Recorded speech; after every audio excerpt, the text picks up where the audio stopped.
Olá, pessoal, boa noite. Estamos ao vivo nesta noite de segunda-feira. Muito obrigada, pessoal, por estarem nos assistindo. Peço que compartilhem a live, que botem os coraçõezinhos, mandem para os amigos. É uma live muito importante hoje, uma live muito especial, que nós vamos falar de assuntos importantes para que a gente tenha a nossa Porto Alegre sem medo, para que a gente possa fortalecer a nossa segurança pública, nos munir de boas informações e desmistificar muitas coisas, né, que a grande mídia acaba nos trazendo e deixando que a gente fique com medo ou não entendendo corretamente alguns assuntos. E entre eles nós vamos falar armamento e segurança pública. Eu estou hoje aqui com o deputado federal Sanderson, e o nosso querido amigo e instrutor Marcos Vinícius, do CTTE. Então, eu vou começando a dar boa noite para o deputado federal. Deputado Sanderson, boa noite. Boa noite, Mariana. Boa noite, Marcos Vinícius. Boa noite. Boa noite a todos aqueles que nos acompanham nessa nossa live. Mariana, a primeira de uma série, porque tenho certeza que nós conversaremos daqui para frente de maneira invariável. E agradeço a oportunidade. Sei dos teus propósitos, sei que você já tem uma história belíssima dentro da segurança pública e quer construir uma história ainda mais bela, mais decente, mais republicana. E nós, afinal de contas, sequiosos que estamos por melhoria na segurança pública, precisamos sim de alguém como você, Mariana, para nos ajudar, para colaborar, para contribuir no aprimoramento de todo esse processo voltado à diminuição da violência e no aprimoramento do sistema de segurança como um todo. E Marcos Vinícius, sendo professor, sendo instrutor, para mim é motivo sempre de orgulho conversar com vocês hoje aqui. Oi, Vinícius, querido Vinícius, que me deu aula, me especializou em operações especiais policiais, me deu muito do conteúdo que eu tenho hoje da prática. Se hoje eu consigo exercer cada vez melhor meu trabalho, eu devo isso ao Vinícius e toda a turma do CTTE, que incansavelmente nos ensinam, né, proporcionam para todos nós da segurança pública momentos brilhantes. Então, já agradeço ao Vinícius por todo o carinho que ele dedica a nós, por todo o ensinamento e toda a paciência que ele tem, principalmente quando a gente chega nu e cru, né? Eu, com 2 meses de segurança pública, já estava no CTTE, fazendo cursos, e o Vinícius, com toda a paciência, me ajudando. Boa noite, Vinícius. Boa noite, Mariana. Boa noite, deputado. É um prazer estar aqui com vocês. Boa noite a todos que estão nos assistindo aí. Mariana, eu quero agradecer a oportunidade de estar aqui, tá? Porque, como tu acabaste de dizer, conheço muito o teu esforço, conheço a tua dedicação, né, ao teu trabalho, o valor que tu dá ao teu trabalho com toda essa dedicação. É um prazer estar aqui com vocês, cooperando. Deputado, é um prazer estar aqui com o senhor também. Conheço o seu trabalho também, tenho acompanhado. Parabéns pelo belo trabalho que o senhor, as causas, suas bandeiras que o senhor defende e tal, com certeza são as mesmas nossas. Então, é um prazer estar com vocês aqui. Eu que estou muito feliz de estar com vocês. E vamos começar, né, com um assunto que o pessoal mandou muita mensagem, ficou muito empolgado que a gente iria tratar, que é a questão armamento, né? Uma das políticas do governo federal e uma questão até de política de segurança pública é a questão do armamento civil e armamento de algumas profissões que precisam ter o direito de andar armado. Hoje a gente tem uma legislação que ela é muito burocrática e ainda subjetiva, e faz com que CACs, que são caçadores, atiradores, colecionadores, e algumas profissões, como os vigilantes, ou os advogados públicos, o pessoal que trabalha nas instituições de trânsito, de fiscalização, não possam ter a arma, ou não consigam, em decorrência da dificuldade. E a gente tem até um PL, o 6438, né, do deputado federal Sanderson, que é para tratar sobre isso, porque o nosso governo federal veio tentando regulamentar isso com decretos, salvo o melhor juízo, acredito que já tenham sido 8 decretos, e eles acabam não conseguindo ser executados, ter eficácia, porque o Congresso Nacional acaba derrubando. Então, vou pedir para o deputado começar a conversar conosco sobre isso, e depois a gente pede a opinião do Vinícius, que é muito importante. Mariana, o recorte que tu fizeste sobre a questão do armamento é exatamente esse. Né? Pessoas profissionais. Eu nem vou... Eu vou tratar mais adiante, mas agora eu quero falar sobre os profissionais que precisam da arma como ferramenta de trabalho, e o Estado, mesmo havendo autorização constitucional para eles exercerem essas funções, o Estado não lhe está tolhindo esse direito de usar uma ferramenta de trabalho para fins públicos, para fins de interesse da população. E por que eu digo que o Estado está negando esse direito constitucional?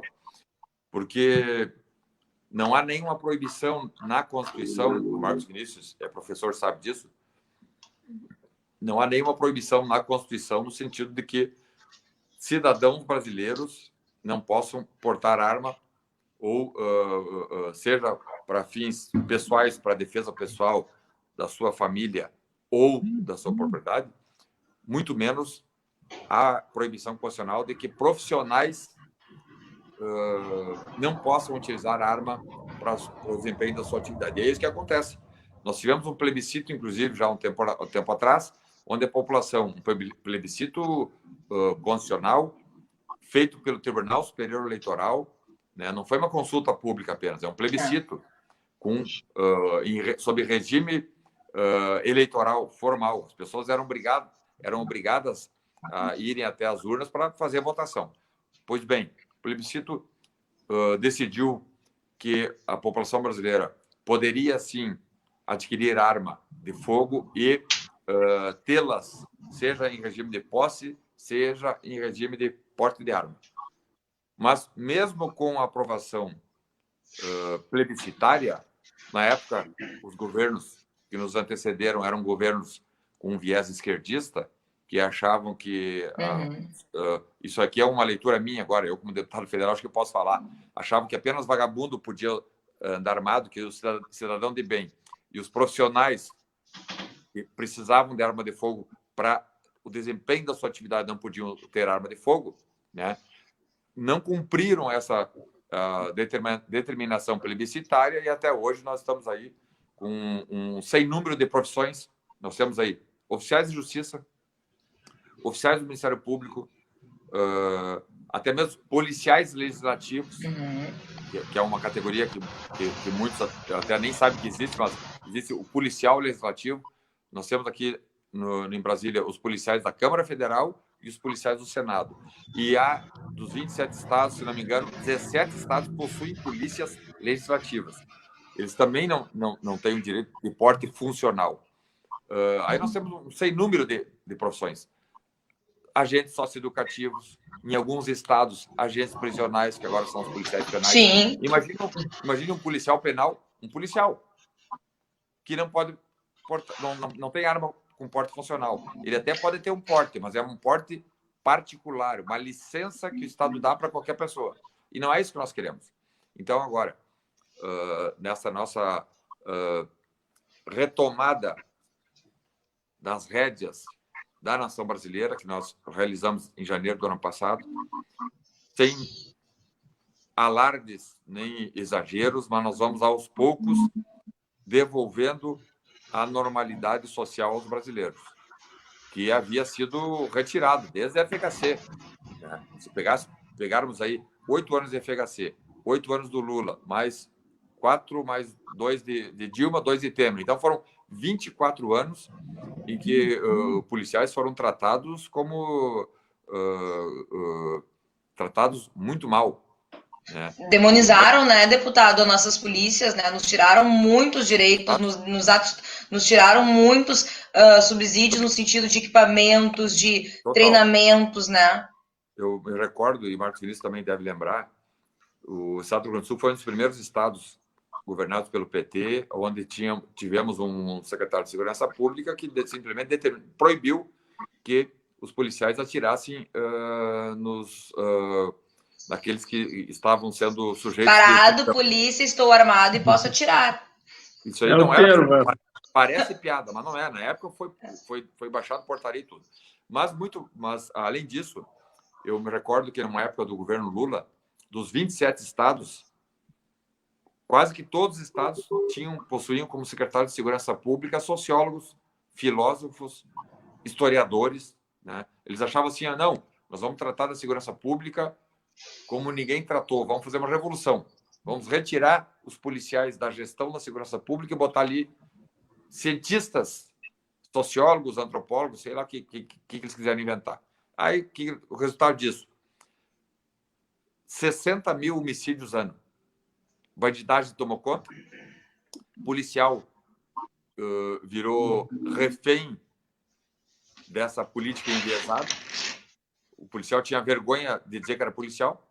Sim. Inversão de valores total, né? Inversão total. O fato é que nós, então, conseguimos fazer essa retomada, aos poucos vamos fazendo. A criação da Polícia Penal é uma revolução. Desde 1988 havia essa previsão e ninguém tinha coragem de ir lá e colocar no artigo 144. Nós tratamos aqui a PEC 372, aprovamos, eu tive participação, procurei me dedicar ao máximo a essa questão, e o fato é que há muitos anos buscava-se a transformação, e não é só a mudança do nome, é a transformação do regime jurídico dos agentes prisionais em policiais penais. Isso aí eu faço questão de assinalar, porque eu estava lá e o espírito da lei eu ajudei na construção. E qual é o nosso objetivo? Fazer com que os policiais penais tenham atribuição, eu vou fazer aqui, entre aspas, Vinícius, tenham jurisdição de polícia judiciária. Então, é verdade. O sujeito que é pego com uma paranga de maconha dentro de um presídio, o policial penal vai fazer o auto de prisão em flagrante. Não tem que estar pegando levar para a Polícia Civil ou para a Polícia Federal, não. Porque nós não buscamos apenas transformar de agente prisional, ou em alguns estados que eram carcereiros, é mudança de regime. Nós precisamos regulamentar essa disposição, mas a ideia é fazer com que... E não é desprestigiar as polícias civis ou a Polícia Federal, não. É fazer com que a Polícia Federal se dedique a crimes complexos, corrupção, contrabando de armas, tráfico internacional de drogas. A Polícia Civil se dedique a crimes complexos, homicídios, latrocínios, sequestros. E as polícias penais se dediquem aos crimes ocorridos dentro do regime do sistema prisional, né? É um ganha-ganha. Afinal de contas, quem vai ganhar lá na ponta é a sua excelência, o povo brasileiro. Então, esse vai ser o nosso objetivo. E voltando ainda sobre a questão do porte de arma, é dar porte funcional. Uhum. Não tem nada de um oficial de justiça que está ali trabalhando, um oficial do Ministério Público, um agente prisional, um agente do socioeducativo, e tantas outras profissões que usam a arma como uma ferramenta de trabalho, e eles não têm que pagar taxa, eles não têm que pedir autorização para ninguém para portar uma arma. A autorização que o Estado lhes dará vai ser a sua nomeação, a investidura no cargo policial, ou no cargo de oficial de justiça, ou no cargo de oficial do Ministério Público. Ele foi investido naquela função? Bem, a partir dali, ele é um agente de Estado que precisa da arma como ferramenta de trabalho e ele terá a licença permanente enquanto ele estiver exercendo sua atividade profissional. Eu concordo com o senhor, deputado, e até eu queria falar com o Vinícius para ele poder também falar um pouquinho da questão dos CACs, né, Vinícius? Porque tu que é super acostumado a fazer os treinamentos, a estar, né, verificar os CACs atirando, treinando, e os policiais, tanto a pessoa civil, quanto aquele que é já caçador, atirador, colecionador, quanto os vigilantes, né, quanto as próprias pessoas que não estão em nenhuma dessas categorias, mas querem ter o seu direito a andar armado para se autodefender e defender a sua família. Tu consegue nos explicar o quanto essas pessoas são preparadas e muitas vezes, tanto quanto os policiais são preparados, né?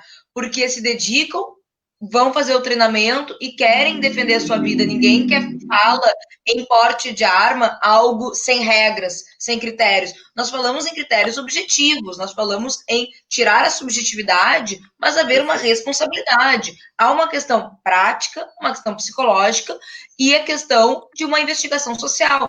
Como é que a gente pode falar, Vinícius, para as pessoas, contextualizar isso, para que comece a se desmistificar esse mundo que parece tão, né, sombrio? Claro que a mídia tem uma parcela muito grande, porque ela, em vez de falar assim, atirador mata, mulher mata, ela fala arma mata 15, fuzil mata 300, né? Personaliza o armamento e as pessoas acabam pegando o medo, né?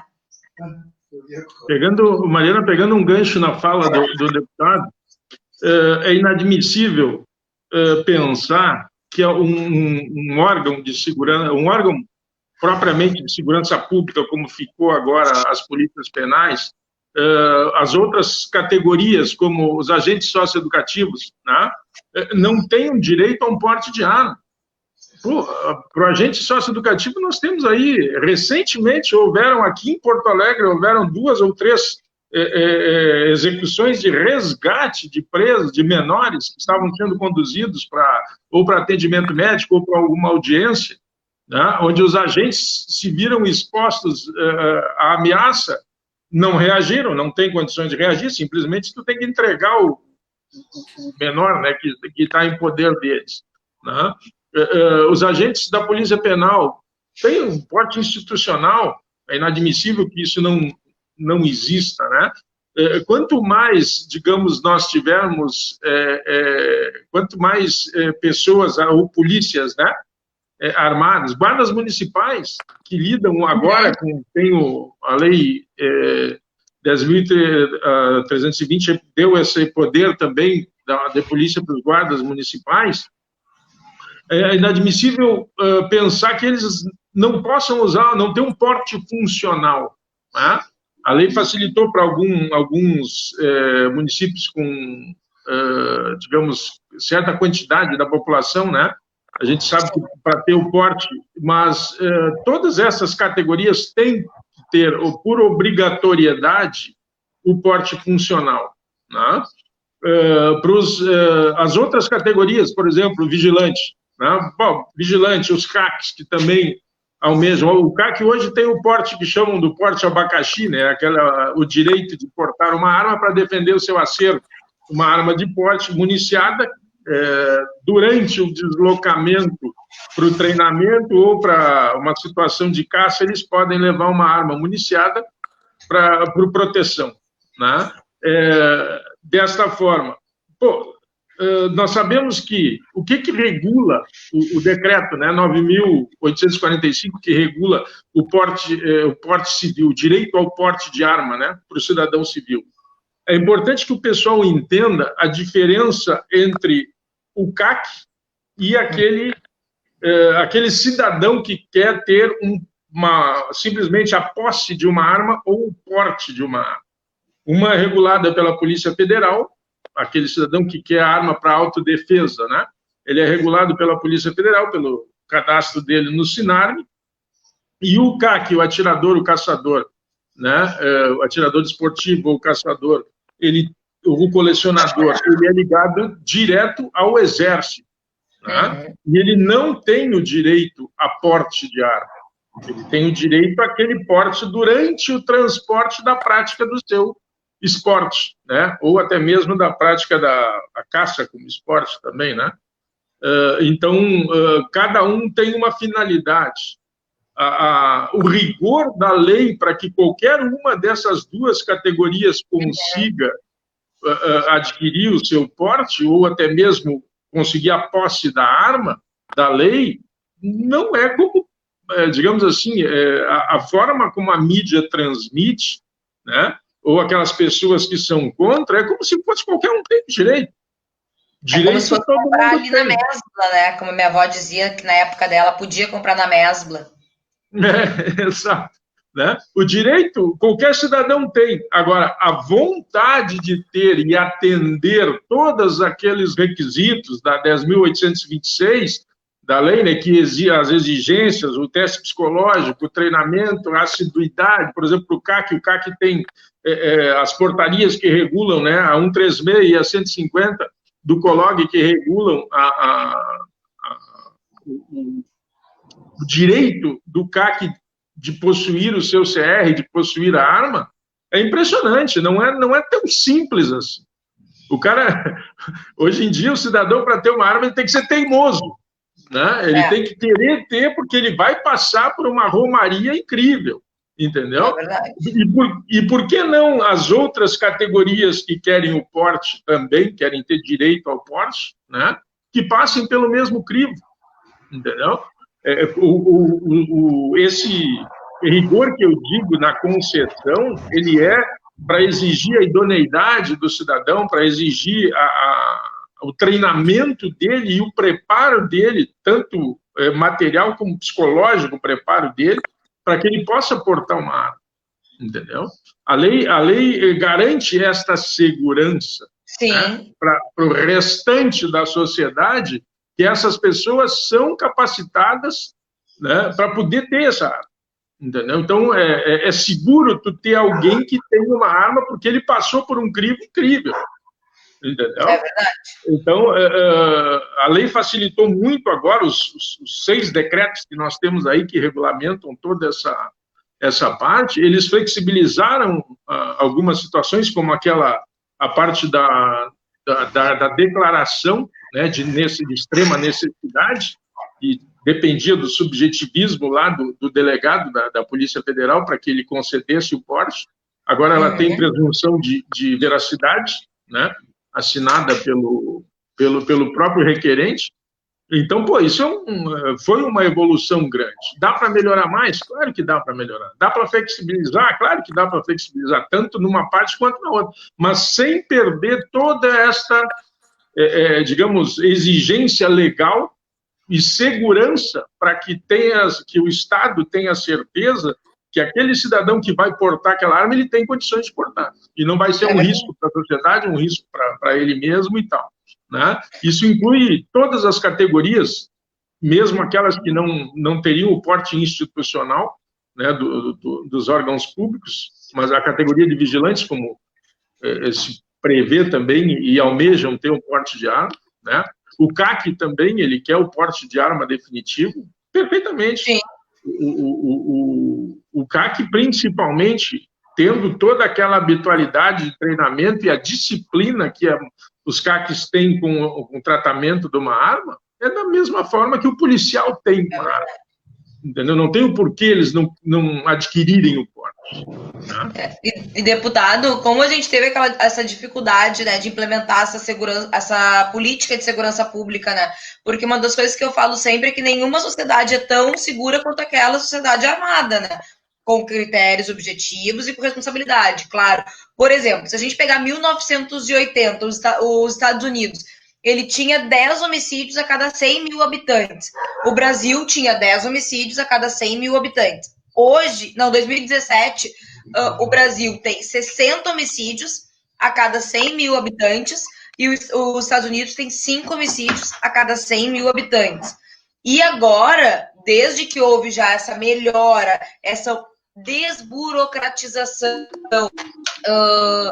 do governo federal, a gente já teve uma diminuição de 20% dos homicídios, mais ou menos, na proporção que foram aumentando as aquisições da arma. Então, é óbvio, e a primeira coisa que a gente precisa desmistificar, né, deputado, é que sociedade segura é a sociedade que tem as pessoas, os cidadãos armados, sim. E o senhor está fazendo esse projeto de lei, por quê? Porque o governo federal não está conseguindo regulamentar como decreto. E o que a gente pode esperar, então, de agora, assim? Como é que a gente pode pensar que vai acontecer os próximos passos? Porque o projeto ele teve que perder a urgência por causa do coronavírus, né? Exato. Mas, Mariana e Marcos Vinícius, a questão é exatamente essa, né? Nós, primeiro, autorizarmos todos os profissionais que necessitam de arma de fogo que possam ter essa licença de forma permanente. E falando, Marcos Vinícius, sobre profissionais que atuam na segurança privada, vigilância privada, transporte de valores, enfim. eles são os maiores interessados em não cometer uma única transgressão social. Porque eles sabem que se eles cometerem uma... o camarada é vigilante, trabalha com transporte de valores, tem uma arma, tem um porte para usar sempre, e ele bebeu, fez uma bobagem, pronto, ele vai perder o porte. Então, eles têm maior interesse em andar... A lei prevê isso, a lei prevê isso, né? Já. E andarem na linha de não para o cidadão comum, de não cometerem alterações, como a gente fala no âmbito da polícia, de não cometerem, não entrarem em ocorrências policiais fora da atividade profissional. Primeiro é isso. Segundo, os CACs. Os CACs, nós temos até um cadastro, uma espécie de um perfil traçado, Marcos Vinícius, com base no registro Sigma, apontando para que os CACs são profissionais de diversos segmentos da sociedade brasileira. Aí nós temos CACs policiais, engenheiros, médicos, advogados, produtores rurais, enfim. E eles também têm maior interesse em não cometer alterações sociais. Porque senão eles, além de perderem o porte de arma, eles vão perder também a licença como CACs. Eles perderão 2 licenças. Né? Então, isso tem previsão no nosso projeto, o projeto 6438. Nós pretendemos votar nos próximos 30 dias aqui na Câmara Federal esse projeto, porque o governo federal, o governo Jair Bolsonaro, nós fizemos um acordo aqui com o presidente Rodrigo Maia, no final do ano passado, que esse projeto seria votado na retomada das votações em fevereiro desse ano, tanto que ele tramitava em regime de urgência. Com a chegada do coronavírus, o governo retirou, eu atuei nesse processo, nós retiramos o regime de urgência em colaboração, né?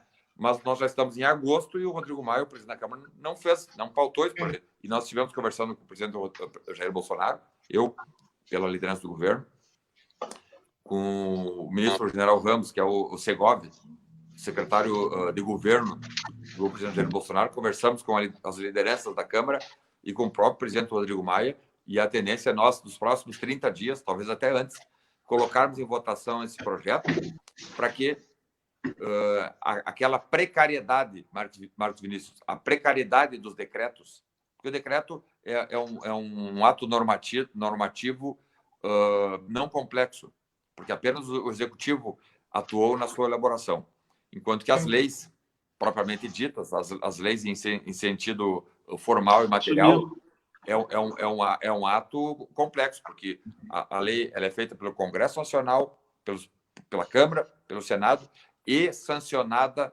pelo Poder Executivo. Então, é um ato complexo, e aí a lei não vai ser um ato precário, nem mesmo, na nossa observação, nem mesmo o Poder Judiciário, o Supremo Tribunal Federal, poderá dizer que a lei ela é legítima ou ilegítima.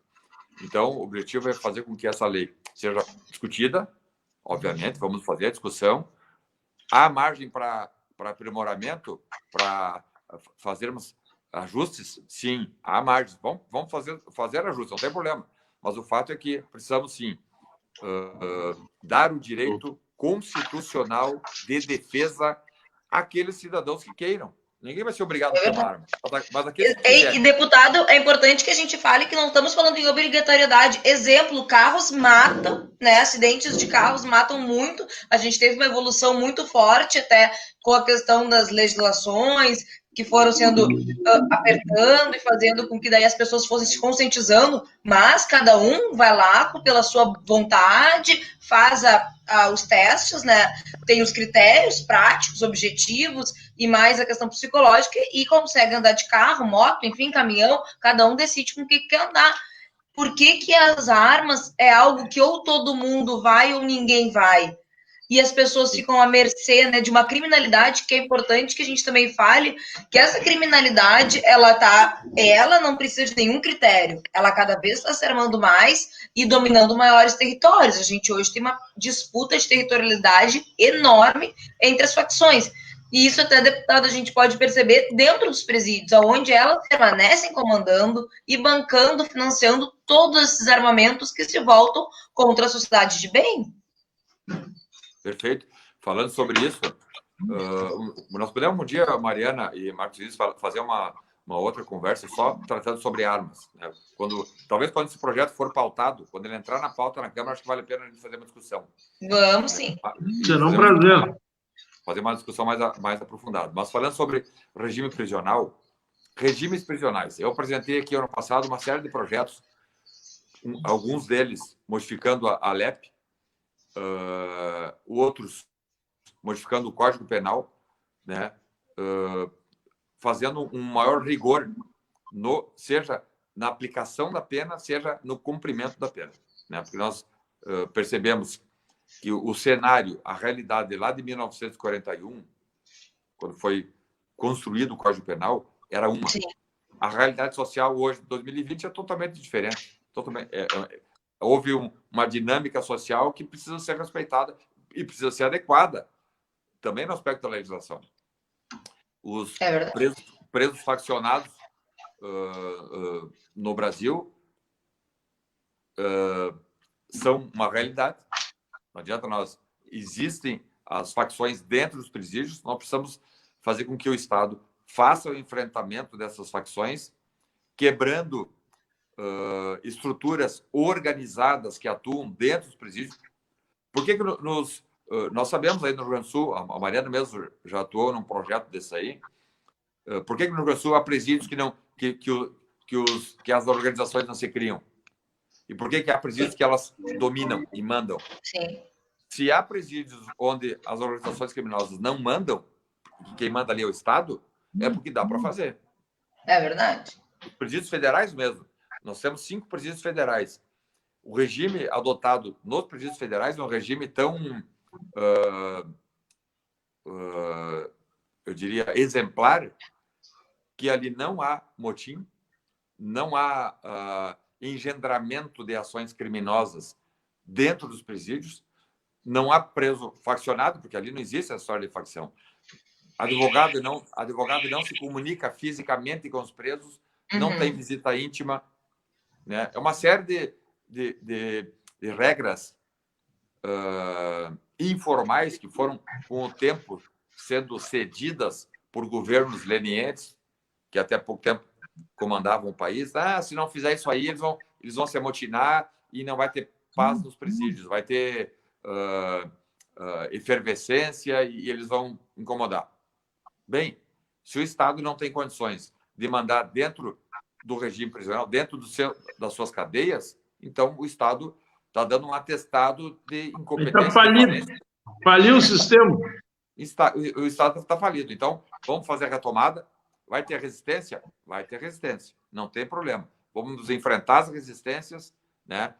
É o direito que o Estado tem de dizer como a massa carcerária vai se portar. Isso é assim aqui no Brasil, tem que ser assim no Brasil, porque é assim nos Estados Unidos, é assim na Europa, é assim no Japão e é assim em qualquer país que se pretenda democrático. Agora, eu não vejo democracia sólida quando a massa carcerária se autogere, se auto-organiza. Não, ela não tem que se auto-organizar. A massa carcerária ela tem que ser subordinada às autoridades do Estado. Sim, elas são tuteladas pelas autoridades estatais. Né? Mas, então, infelizmente, no Brasil, nós temos dentro do sistema prisional, nós temos casas prisionais onde o efetivo é tão baixo para manter o controle da massa que muitas vezes a própria administração da casa cede para os presos para acalmar a massa. É absurdo, é a falência do Estado. Não tem nem dúvida. Né? É o Estado sucumbindo diante do crime. Exatamente. E é o que a gente pode daí pensar, né? O Estado ele atesta a incompetência dele em proteger a sociedade, deixando os presídios nas mãos dos criminosos. A gente sabe que as comunidades estão com o poder das facções, as pessoas de bem que ali moram estão subjugadas àquelas ordens, E o cidadão de bem não pode se autodefender, sendo que, né, Vinícius, a gente sabe que treinamento, técnica, faz com que qualquer um tenha capacidade e aptidão para defender a si, sua família e salvar vidas. Nós estamos falando sobre salvar vidas, né? Exato. Se o sistema, como o deputado Sanderson disse, por exemplo, o sistema penitenciário federal, as casas são modelos. É um preso por cela. O regime de disciplina é rígido. O preso obedece e pronto. Né?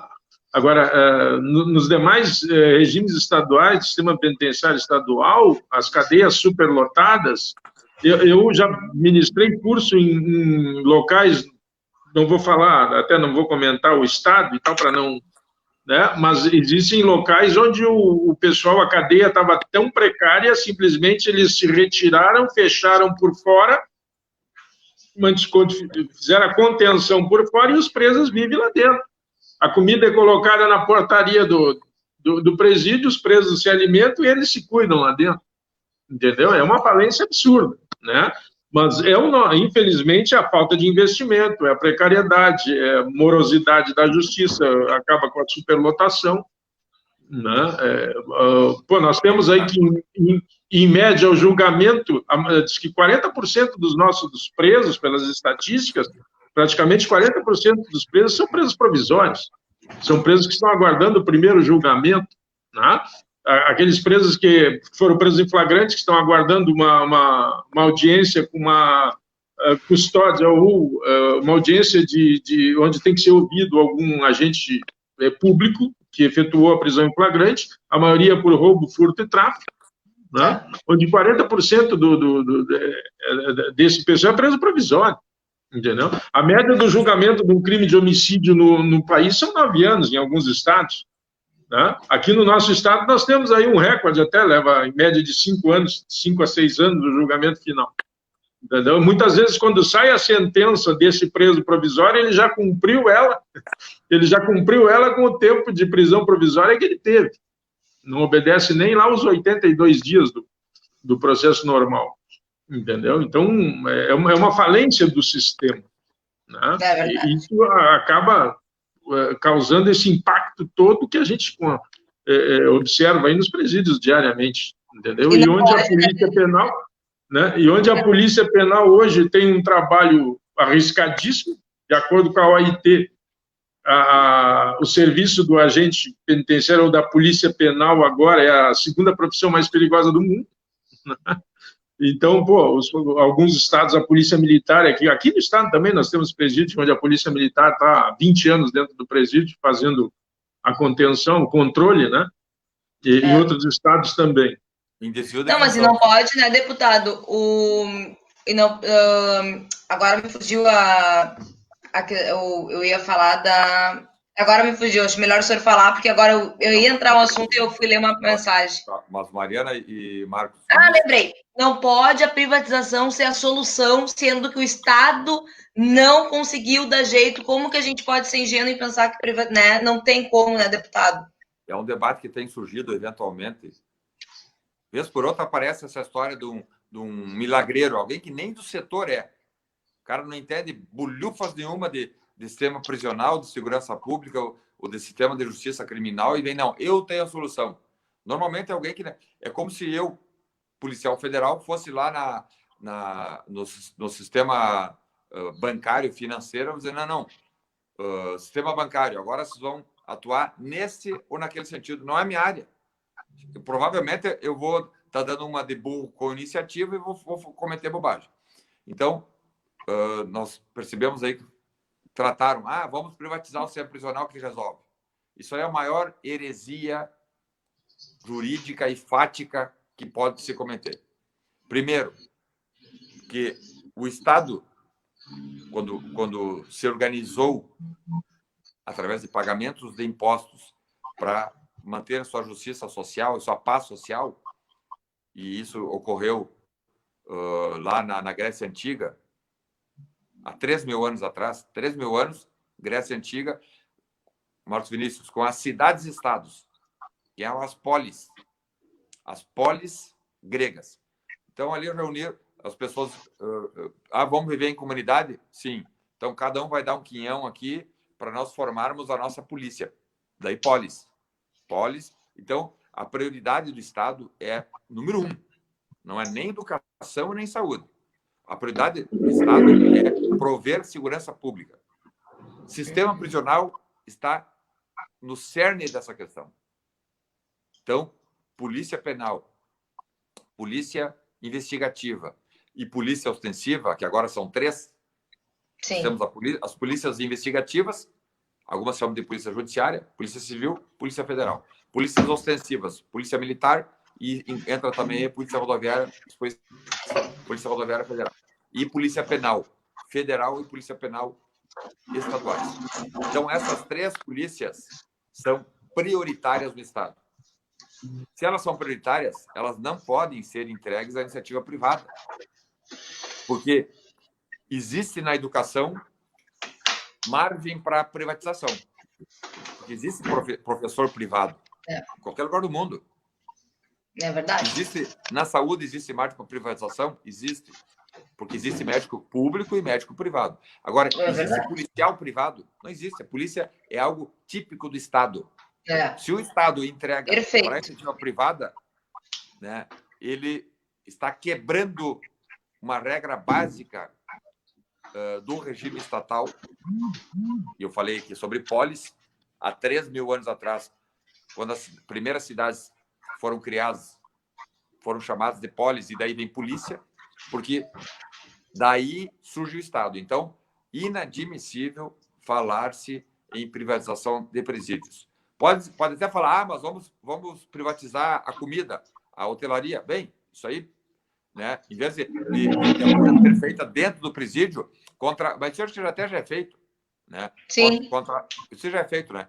Contratar lá, presídio de Canoas, tem 500 presos, então vamos fazer uma licitação. A lavanderia é feita externa, por exemplo.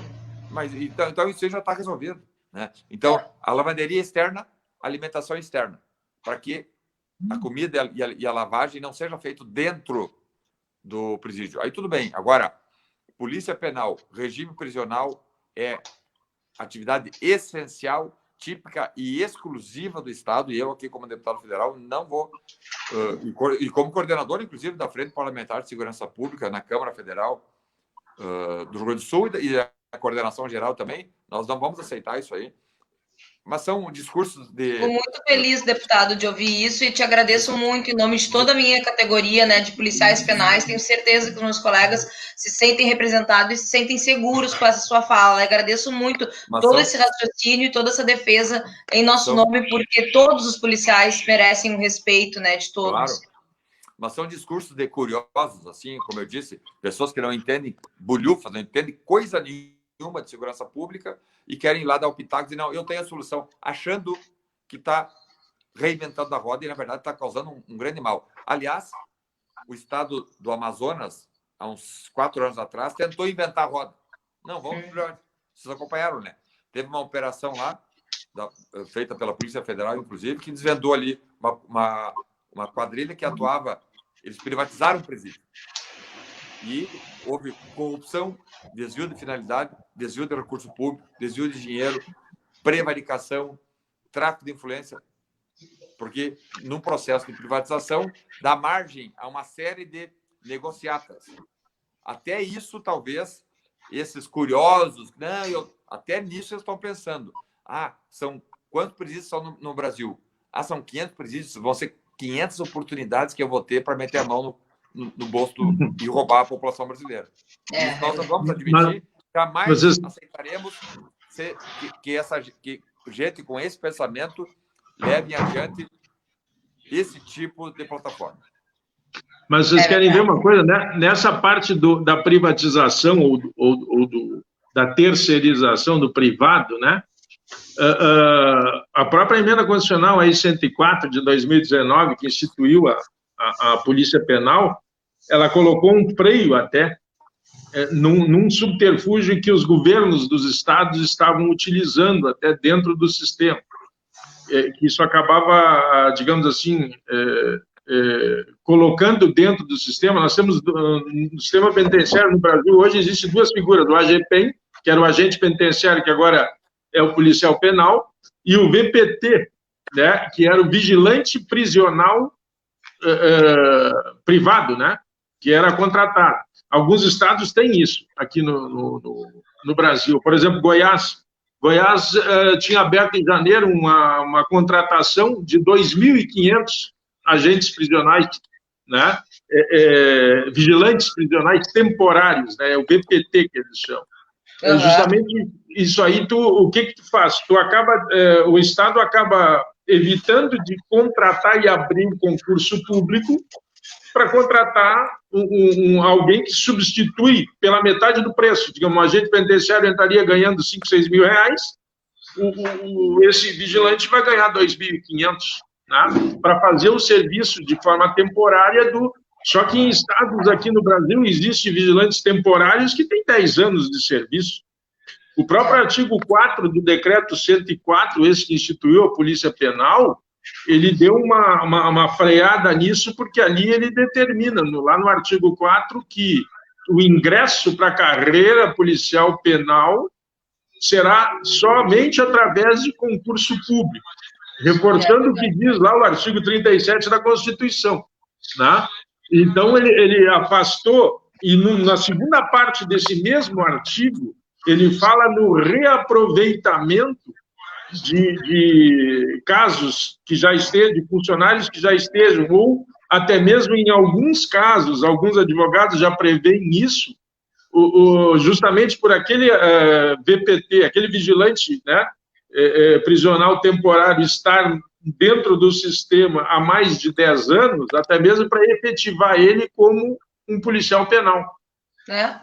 Dependendo, caso a caso, né? Então, a emenda constitucional que criou a Polícia Penal, ela valorizou o agente penitenciário, que agora é o policial penal, de maneira, assim, merecida, maravilhosa, né?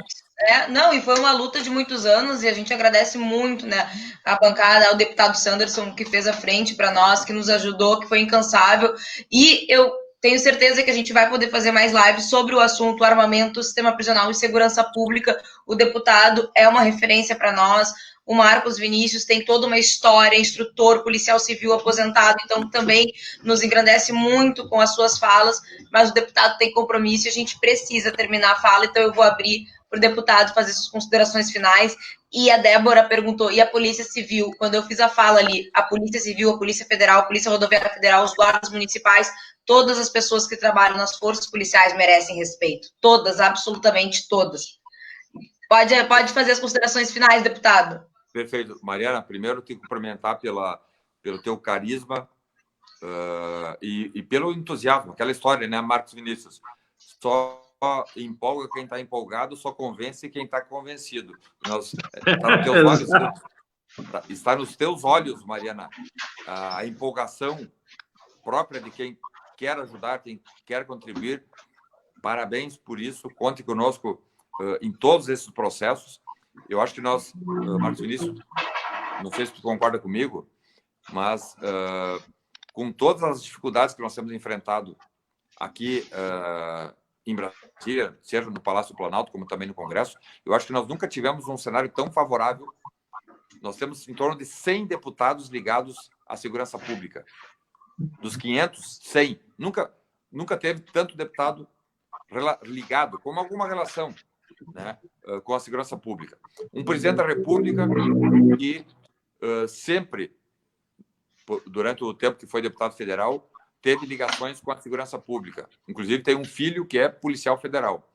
Então, o cenário é propício, o panorama é favorável. Não é para buscar vantagem, ninguém quer vantagem. Mas nós queremos sim que os profissionais de segurança pública, todos eles, Polícia Federal, Rodoviária Federal, policiais civis, policiais militares, policiais penais, agentes socioeducativos, que na minha visão não precisavam, nem são, até o nome já está errado, não é agente socioeducativo, é policial penal também. É verdade. Nós sabemos que pelo menos a metade da massa carcerária do sistema socioeducativo é de maior de idade. Chegaram com menos de 18, mas ultrapassam os 18 anos e ficam ali até os 21 anos. Então, o cenário é favorável, mesmo com o coronavírus, com a dificuldade da pandemia, que terá certamente reflexo na economia, porque, afinal de contas, nós vamos fechar o ano, a nível federal, com 850 bilhões de reais de déficit fiscal. Não estava previsto isso aí. Nós estávamos comemorando que, lá em janeiro, nós comemorávamos aqui com o ministro Paulo Guedes, enfim, os técnicos da economia, comemorávamos que tinha uma previsão de chegarmos em dezembro de 2020 com 80 bilhões de déficit. 80. Nós vamos fechar com 800 bilhões de déficit em razão da pandemia, porque a destinação de dinheiro para saúde, só o auxílio emergencial vai custar, e eu digo custar no bom sentido, porque isso é dinheiro que a população brasileira carente precisa, merece, e é dinheiro público que muito bem investido. Mas o auxílio emergencial, não havia previsão orçamentária, custará 250 bilhões de reais, a fundo perdido. E é um dinheiro muito bem investido, porque não fosse isso aí, as pessoas morreriam de fome. Então, com todo esse cenário adverso no aspecto da pandemia, nós temos, sim, um panorama, tanto parlamentar como na governança federal, propício à valorização, ao prestigiamento dos profissionais de segurança pública. Até que, enfim, porque todos os governos anteriores faziam balela, faziam cascata, como diz o gaúcho, passavam um cachorro dizendo que não fizeram coisa nenhuma. Prova disso foi a aprovação da Polícia Penal. Havia ameaça de implantação da Polícia Penal por 5, 6 anos, só que era só ameaça. É verdade. Chegamos aqui e não vai sair e acabou. Porque isso aí é uma necessidade, não é privilégio para os agentes prisionais. É um respeito, né, deputado? E a sociedade queria o aprimoramento e o profissionalismo no sistema prisional. A sociedade exigiu. Então, fizemos a Polícia Penal e uma série de outras medidas precisam, sim, serem levadas adiante no aspecto da valorização dos policiais como um todo, de todo o sistema de segurança pública brasileiro. Muito obrigada, deputado. Vinícius, para as considerações finais. O deputado, com certeza, a sua fala agora, nós, agentes de segurança pública, né, e nós, principalmente, cidadãos brasileiros, acreditamos, né, que esse governo vai dar certo. Né? Acreditamos no que estão fazendo por nós e só tem o nosso apoio, com certeza. Tá? Mariana, eu quero te agradecer. Tá?